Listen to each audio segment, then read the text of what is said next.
Welcome back to Golo Nightmare. Tonight's story is another terrifying journey into the dark, about a county archive, a file about a man's own death, and a signature that should never have been requested. Before we begin, please subscribe to the channel and comment below. Now, turn off the lights, put on your headphones, and listen carefully.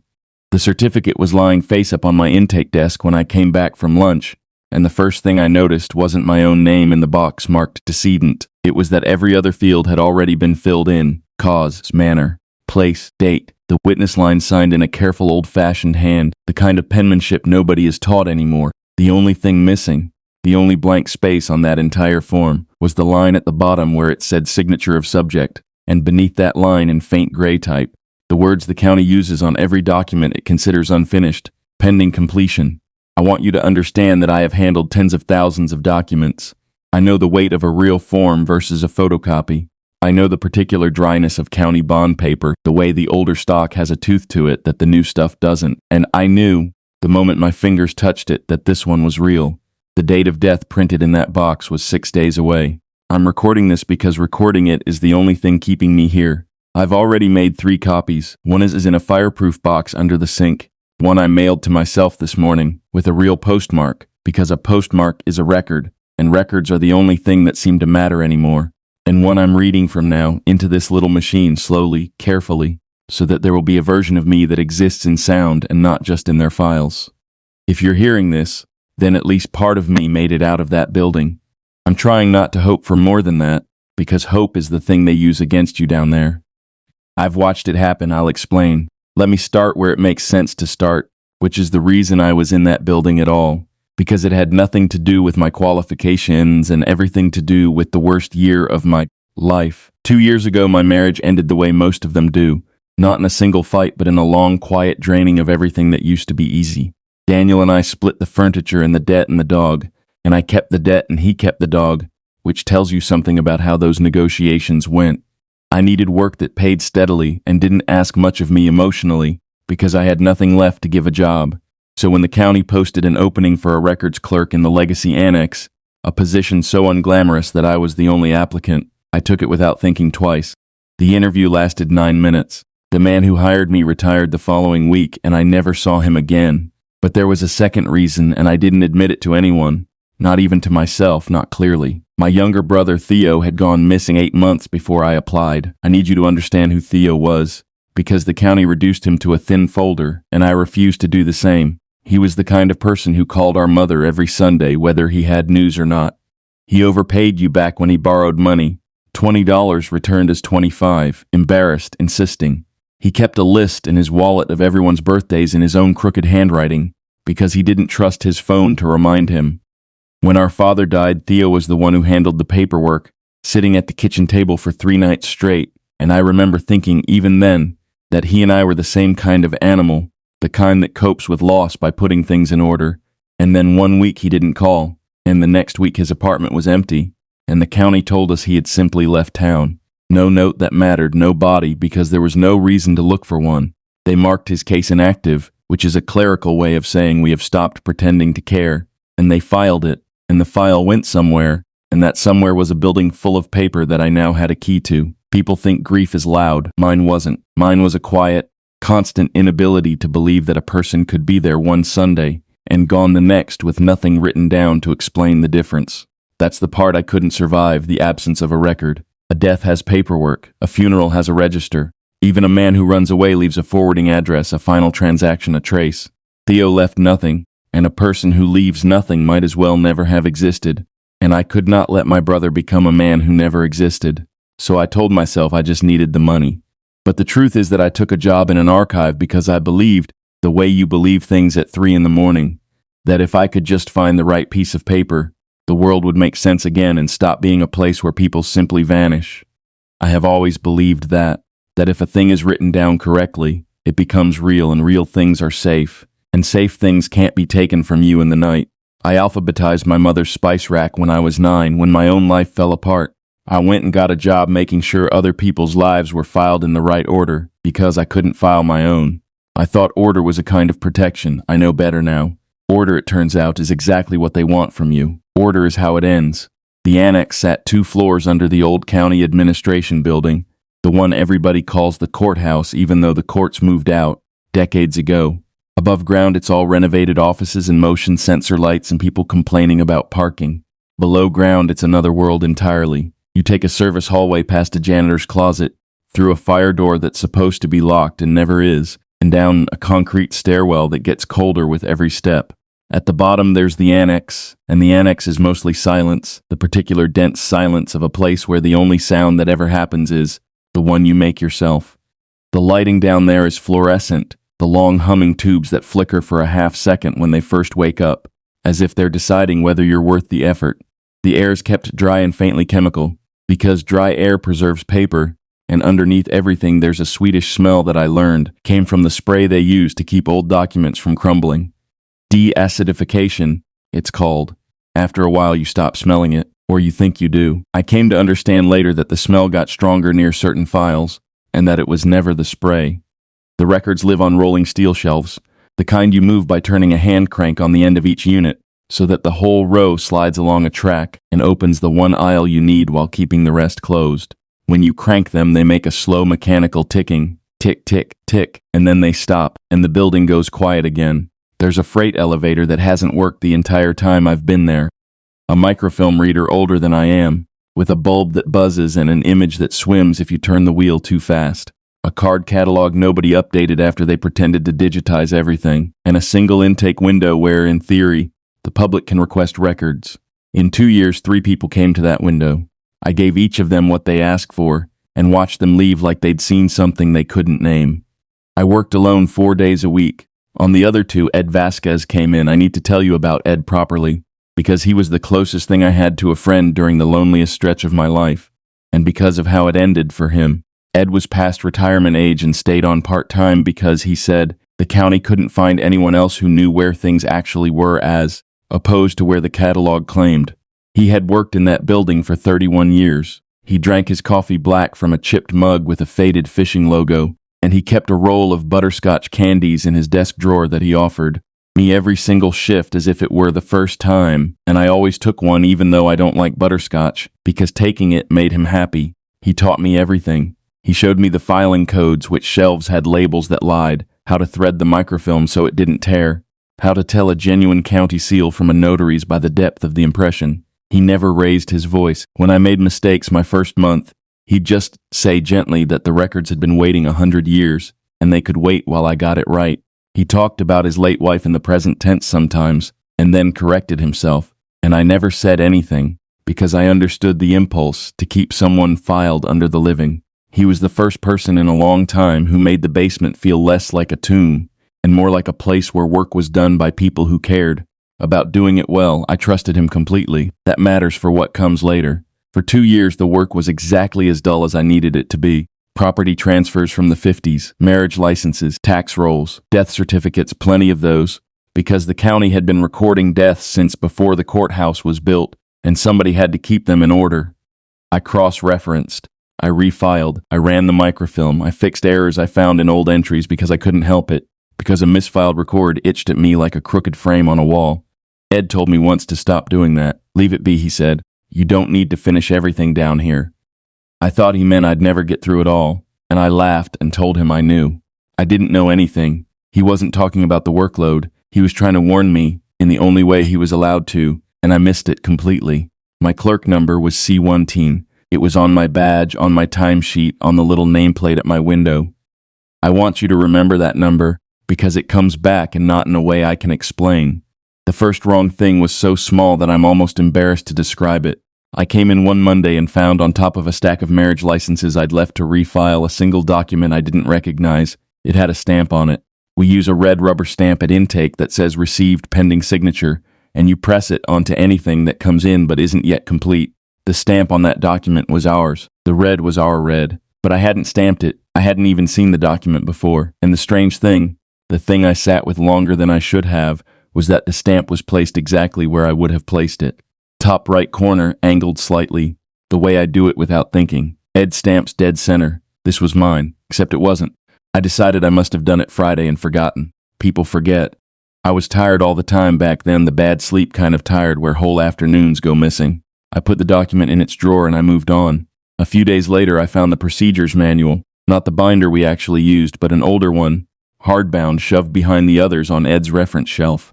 It was from decades ago, the language stiff and formal, full of rules about ink color and seal placement and the proper order of completion, and in the margin of one page, next to a section about completing vital records, someone had written a sentence by hand in faded blue ink. The file completes the person. That was all, no name, no date. I read it 3 or 4 times. I assumed it was a joke, the kind of dark little motto a long-dead clerk scrawls to amuse himself, a reminder that the paperwork isn't real until every signature is in place. I remember I almost smiled at it, and I remember the chemical smell was stronger near that shelf, sweet and close, and I told myself a spray bottle must have leaked, and I put the manual back. The handwriting in the margin, I would realize much later, leaned slightly to the right, with a small hook on the final letter, but I wasn't looking for that yet.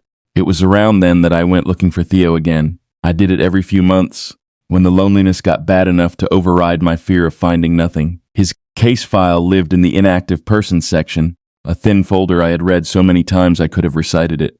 The missing persons report, the note from a deputy saying the subject appeared to have relocated voluntarily, 2 interview summaries that said nothing at all. I pulled it that night the way you pick at an old wound, expecting the same 5 pages, the same dead ends. There were 6 pages now. I knew there were because I had memorized that folder, and there had always been 5, and now there were 6. The new page was at the back, behind everything else, and it was a death certificate. Theo's, his full legal name, his date of birth, correct down to the day, and in the manner box it didn't say accident or natural or homicide. It said completed. The witness line was signed, and across the bottom, instead of pending, there was a stamp I'd never used, never even seen in our supply room, dark and final, finalized. I sat in that aisle on the cold floor for a long time. My first thought, my clerk's reflex after 2 years of training, was that someone had misfiled this, that it belonged to another Theo, another family. But the date of birth was his, the middle name was his, the one our grandmother gave him, the one almost nobody knew. I checked it against 3 other records that night, my hands not quite steady. It was him. The county had a death certificate for my brother. It was complete, and no one had ever told us. No one had called our mother. There had been no body, no funeral, no grave, no phone call in the night. According to the only system the county actually believed in, my brother was finished, and the world had simply closed over the place where he used to be, smooth as water. That should have been the moment I quit. I want to be honest about that. A reasonable person takes that folder upstairs and makes noise. But I wasn't reasonable about Theo. I never had been. And some part of me had been waiting 2 years for the archive to finally tell me something true, and now it had, and I needed to understand the language it was speaking before I could let go of it. So I started reading differently. I stopped doing my job and started doing something else. I pulled every inactive persons file I could find from the last 40 years, every case where the county decided someone had simply left town, and I checked each one against the death records. And what I found is the thing I still can't make fit inside my head even now. There was a man named Calloway who, according to his file, packed a single suitcase and drove out of the county in 1991 and was never heard from again. His death certificate was filed 3 weeks later, completed. There was a woman, a school teacher, who in 2003 was reported to have moved away to be near family, except when I traced the family didn't exist in any record I could find, and her certificate was finalized that same autumn. There was a teenager, a man in his 60s, a pair of brothers who supposedly emigrated together. 11 cases, then 19. Every single one of them had a death certificate that nobody in the county seemed to remember, and not one of those deaths had left a mark on the world. No obituary, no headstone I could locate, no grieving anyone at all. Because here is the part that turned my blood to water. I started calling around carefully, pretending to do routine verification. I asked an old woman at the clerk's office upstairs about Calloway, the suitcase man. She didn't remember him. Not vaguely, not at all. The way you'd at least half remember a name from decades back. I described the school teacher to someone who'd worked at the same school for 30 years. She said there had never been a teacher by that name. These people had been documented out of existence so cleanly that the documentation was the only proof they had ever drawn breath. The file hadn't recorded their deaths. As far as I could tell, the file had been their deaths. And once it was complete, the world rearranged itself so the absence didn't hurt anyone, because there was no one left who remembered there was supposed to be a person standing in that empty space. The file completes the person.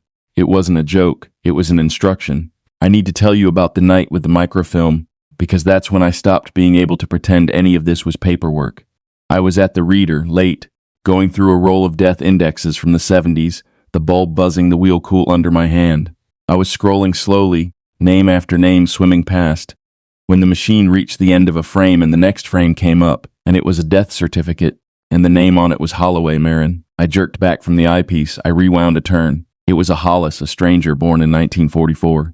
I leaned in again. Hollis, just Hollis. I had seen my own name on microfilm that should have been shot 40 years before I was born, and when I looked again it was gone, and I sat there with my heart slamming and told myself the eye plays tricks at the end of a long shift.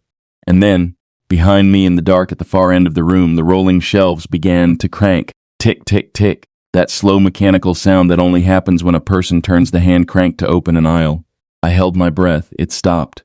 I made myself get up and walk back there, and one of the units had moved, opened up an aisle on its own, and the aisle led directly toward the inactive persons section, toward where Theo's folder lived, as if the building were holding a door open for me, politely the way you hold a door for someone whose hands are full. There was no one at the crank, there was no one anywhere, but the air down that aisle was sweet and thick with that chemical smell, sweeter than I'd ever known it, and I did not go down it that night. I went home and I sat in my car in the parking lot for an hour before I could make myself drive. The next time Ed came in, I waited until the afternoon, until he'd had his coffee and was threading a roll onto the reader, and I asked him as lightly as I could whether he'd ever noticed anything strange about the way the county handled people who left town. He didn't look up. He went very still, the way an animal goes still when it hears something it doesn't want to have heard. And then he said in a flat voice I'd never heard from him that I should be careful which files I finished. I asked what he meant. He told me there had been clerks before me. He said most of them did the job a year or two and moved on and were fine, and that the ones who weren't fine were the ones who started looking too hard at the records that had their own names anywhere near them. He said it the way you recite something you were told a long time ago and never managed to forget. I asked him what he meant by their own name. He finally turned and looked at me, and I have never seen such tiredness in a face, and he asked me very quietly whether I had been finding stamps I didn't remember making. I didn't answer. I didn't have to. He nodded, slow, and he reached into his drawer and offered me a butterscotch. His hand not quite steady, and I took it, and he said that he was sorry, that he'd say no more than that, because saying more had a way of finishing things. Then he packed his bag early and he left, and I sat alone in the hum of the lights with a butterscotch melting in my mouth that I couldn't bring myself to swallow. And I knew, the way you know a fever is coming, that I had to find my own name in that archive before it found me. It took me 2 nights. The restricted material lives in a back room we call the closed stacks, behind a steel door with a lock I wasn't supposed to be able to open. But Ed had given me the key during my first month, almost absently, telling me I'd need it for sealed adoption records when requests came in, and no one ever asked for it back. So on the second night alone I unlocked that door, and I went into the cold of it, and I looked for Holloway.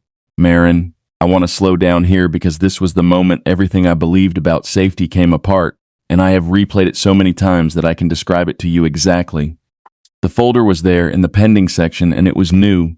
The cardstock still stiff and pale, the corners sharp. I almost didn't pick it up. I stood looking at my own name on the tab for what felt like a long time, the way you stand at the top of a staircase in the dark. Then I took it down, and the spine made a small sound, and I opened it under the bare bulb, and inside was a single document. It was a death certificate, mine. My full legal name printed clean, my date of birth exact, my current address, the apartment I'd moved into after the divorce, with the wrong colored door I kept meaning to repaint. Cause of death, a box filled in with a clinical phrase I won't repeat because saying it aloud feels like agreeing with it.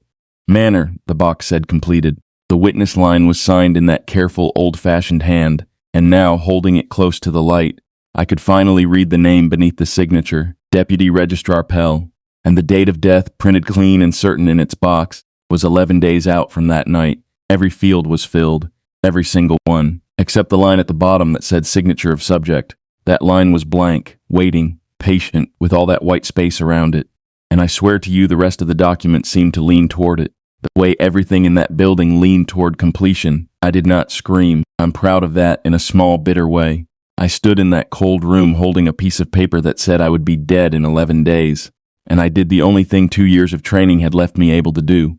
I cross-referenced. I went and looked up Deputy Registrar Pell. There is no such person. There is no employment record for anyone named Pell in the county's history. Not in personnel, not in payroll, not in the old paper ledgers from before they had computers. But that signature, that careful hand, appears as the witness on death certificates going back at least 80 years. Calloway's, the school teachers, the brothers, all of them witnessed by Pell. And I pulled examples from 1947 and from 1979 and from last spring, and I laid them side by side under the desk lamp, and the signature was identical. Not similar, identical. The same pressure on the downstroke, the same slight rightward lean, the same little hook on the final letter, across 80 years, as if no time had passed at all between the writing of them, as if the hand that made them had never aged and never tired, and was simply waiting, patient as paper, for the next blank line to fill. The same lean, the same hook, the same hand that had written that sentence in the margin of the manual, the one I'd almost smiled at. The file completes the person. That was when the reminders started in earnest. I don't have a better word for them. The way the archive nudges an unfinished file toward completion. They came faster now, and they came out of the building and into my life. My timesheet, when I printed it, had the stamp across the bottom, received. Pending signature, my ID badge, the laminated one, C117, had the words raised in the plastic somehow when I tilted it to the red pressed into a card that should have been blank under the lamination. I bought a coffee at the gas station near the courthouse, and the receipt, when I pulled it from my pocket that afternoon, had been stamped in our red ink, our exact stamp, top right corner, angled slightly, in a place I had carried no stamp at all. And the worst part, the part I'm most ashamed of, is that I felt the pull of it. You have to understand who I am. I am a person who cannot leave a crooked frame on the wall. I am a person who finishes things, who feels a clean physical relief when the last paper goes in the last folder. There were moments late, with the lights humming and the smell sweet and close, when I held a pen over that blank line and felt that relief reaching for me, the deep, tired pleasure of just being done. The archive knew exactly what kind of person it had. It had spent 2 years watching me fix things. It was using my own nature against me the way water uses a crack in stone, patiently, without malice, simply doing what it does. Outside the building, the world began to thin out. I called Daniel, my ex-husband, just to hear a voice that knew me, and partway through he referred to our divorce and got the year wrong. And when I corrected him, he laughed and said he could never keep dates straight. There was a small searching pause, as if for half a second he wasn't entirely sure which marriage he meant. My landlord's automated system told me my unit was listed as vacant. The pharmacy couldn't find me in their records, though I'd picked up the same prescription there for 2 years. My mother called, and partway through the conversation she asked, lightly, almost cheerfully, how many of us kids there had been, and then said, never mind. She was getting muddled and changed the subject, and I had to grip the counter to stay standing, because she had 2 children, and one of them was missing, and now she wasn't sure of the number. And one night, washing my hands in the annex restroom, I looked up at the mirror, and for just a moment my own face wouldn't resolve. It stayed soft and unfixed at the edges, like a photograph that hadn't fully developed, like a name written in pencil and half rubbed out. I was becoming hard to remember. That's the only way I can say it. A pending person is a person the world is no longer quite obligated to hold on to. I should have run. With everything I knew, the right move was to walk out and never come back, to let them have their unsigned form, to become a slightly blurred memory in the lives of people who'd stopped noticing the blur. But I couldn't. And the reason is the reason any of this happened, Theo. I had found his finalized certificate, but I had not found out what they did to him. And the oldest, most stubborn part of me, the part that alphabetized the spice rack and believed the right document could make the world make sense, could not leave without knowing. So I made my mistake. I want to describe it carefully, because it was not a stupid mistake, and I need you to understand it came from the best thing in me, and not the worst. In the closed stacks, there is a procedure for reopening a finalized file. It's almost never used.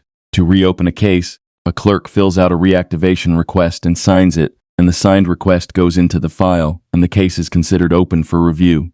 A clerical act, nothing more, a way of saying this matter is being looked at again. And I thought, if I reopen Theo's case, if I sign the request, then maybe the system has to disclose what it did. Maybe a reopened file has to show its full history. Maybe I can finally see how my brother went from a man who called our mother every Sunday to a stamp that said finalized.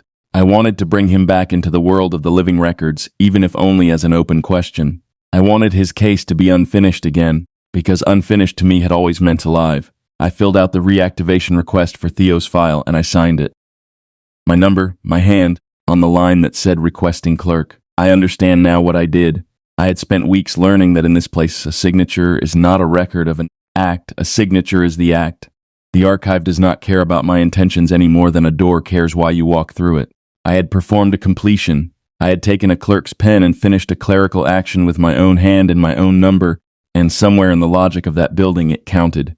It counted as C-117, demonstrating that she was willing to put her signature where the system asked, as if I had shown the archive that the last line on my own certificate was not, after all, beyond reaching. The next morning my folder was on my desk again, and I opened it with my heart going slow and sick, and the date of death in the box had changed. It had moved closer, 4 days out. The reminders had moved it, or I had. I had touched the machinery, and the machinery had registered my touch, and it had drawn the appointment nearer the way an unpaid debt accrues interest. And Ed didn't come in. It was one of his 2 days, and Ed had never once missed in 2 years. Ed, who came in part-time out of a loyalty I never fully understood, and he wasn't there. And his chipped mug sat clean and dry on his shelf, and the roll of butterscotch was still in his drawer. I called the number I had for him, and a recording said it was no longer in service. And that afternoon, going into the closed stacks for something else, I found a folder that hadn't been there 2 days before. Vasquez Edward. Inside, a single document. A death certificate, every field filled, witnessed by Pell, and across the bottom, dark and final, the stamp that said finalized. He had warned me. He had risked whatever a man can risk in a place like that to tell me to be careful which files I finished. And I had gone and finished one with my own hand. And I think the archive understood that as Ed having failed to keep me in line, and so it tidied him away the way it tidied everyone quietly, leaving a clean dry mug and a disconnected number and a drawer full of candy nobody would ever take again. I keep one of those butterscotches now, the one he gave me that last afternoon, the one I never swallowed, wrapped in a tissue in my pocket. It is a record of him. It may be the only one left. I did that to him. He tried to save me and the system closed over him for it, and I will not soften that to make myself feel better. I tried then to do what I should have done at the very beginning. I went upstairs into the renovated part of the building with its motion sensor lights and its living people, and I asked personnel to pull my employment record. The woman behind the desk typed my name and frowned and typed it again and told me, kindly, the way you speak to someone who's made an honest mistake, that there was no current employee by that name. She found an old record eventually that said Marin Holloway had separated from county employment some months ago. Separated. Not the woman standing in front of her in a county badge that read C-117.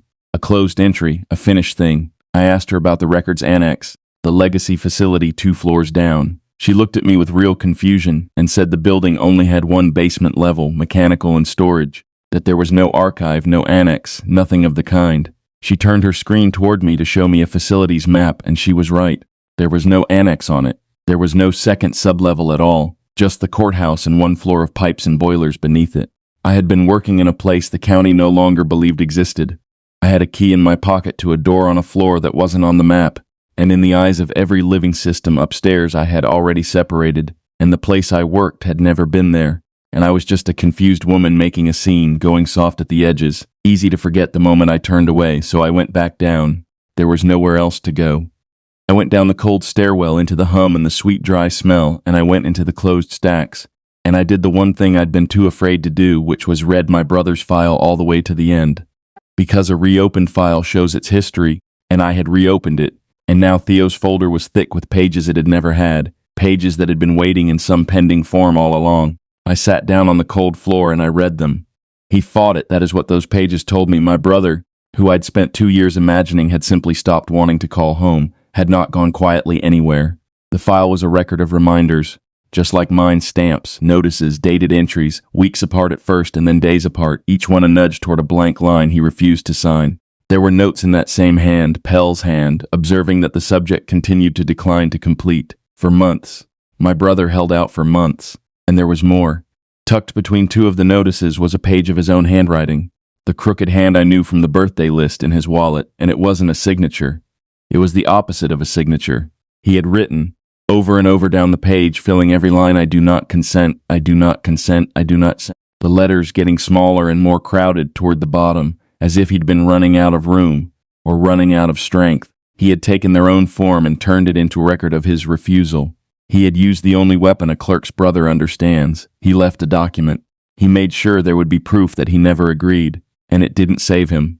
Near the back, the last page before the certificate, there is an entry I have read so many times I see it when I close my eyes. It says that after a prescribed period of non-completion, The subject's file was closed by administrative completion, pursuant to standing procedure, finalized by administrative completion, and it is signed, on the witness line, by Pell, not by Theo, by Pell. The archive had waited as long as its own rules required, and when my brother would not finish himself, it had simply done it for him. It had reached the end of its patience and signed in his place and closed him out of the world without his consent and without his hand.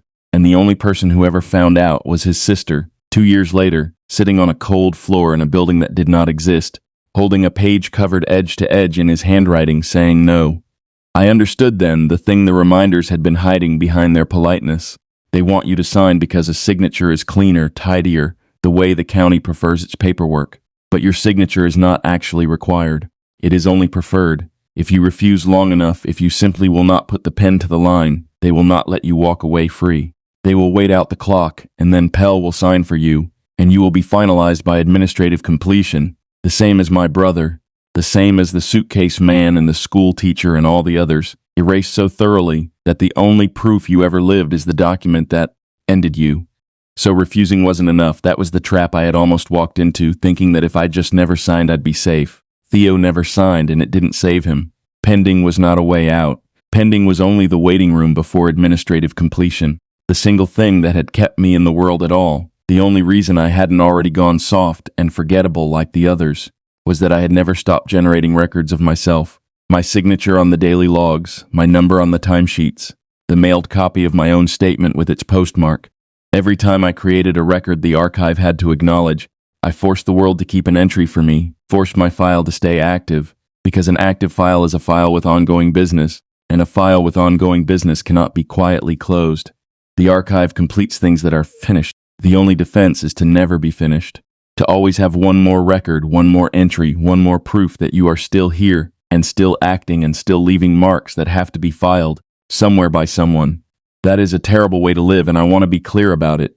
It means I can never stop. It means that for the rest of whatever life I have, I must keep turning myself into records faster than they can close me out. That I have to stay a woman with ongoing business until the day I die a real death that no archive scheduled.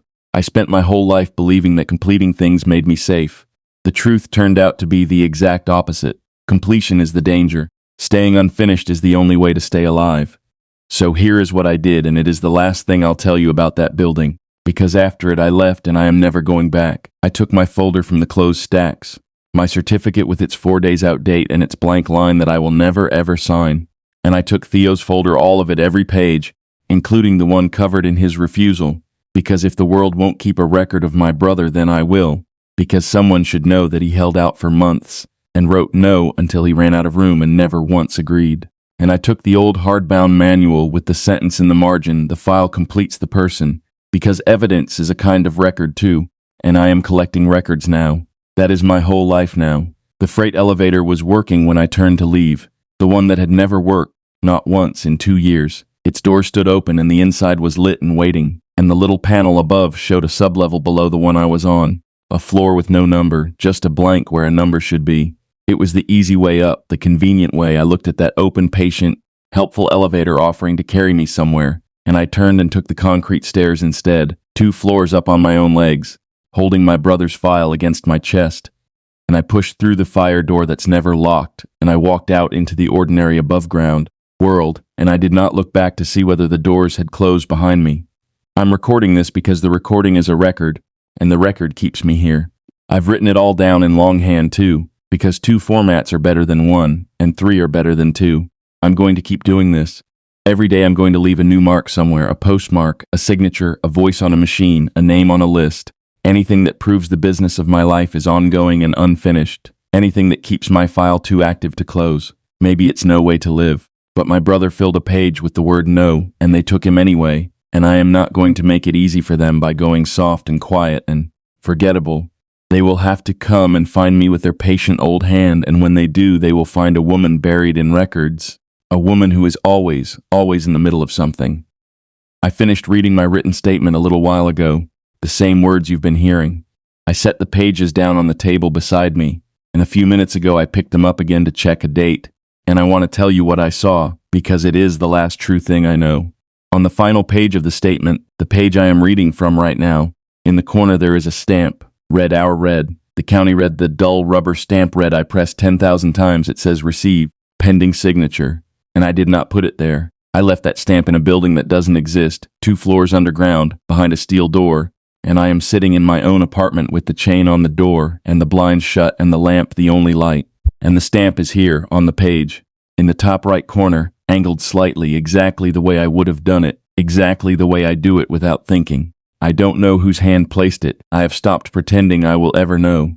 I only know that the file is still pending, that the line is still blank, that I am still unfinished, and that I intend to stay that way as long as I have breath to leave one more record behind. Me.